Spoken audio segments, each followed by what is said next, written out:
সিরাজগঞ্জের উল্লাপাড়ায় ২৮,২১৫টি ষাঁড় গরু পালন হচ্ছে কোরবানি ঈদকে সামনে রেখে। প্রাণী সম্পদ বিভাগ থেকে এ তথ্য জানানো হয়েছে।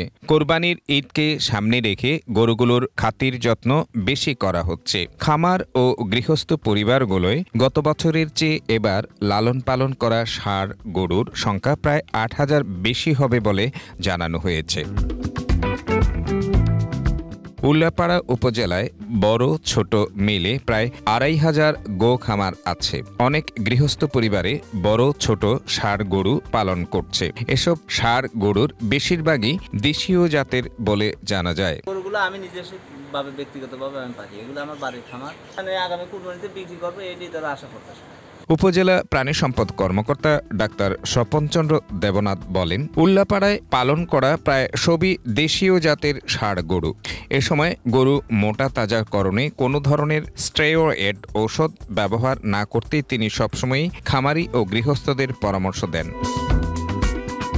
এই কর্মকর্তা বলেন, গরুগুলোকে পরিমাণ মতো স্বাস্থ্যসম্মত দানাদার খাদ্য ও কাঁচা ঘাস খাওয়াতে হবে।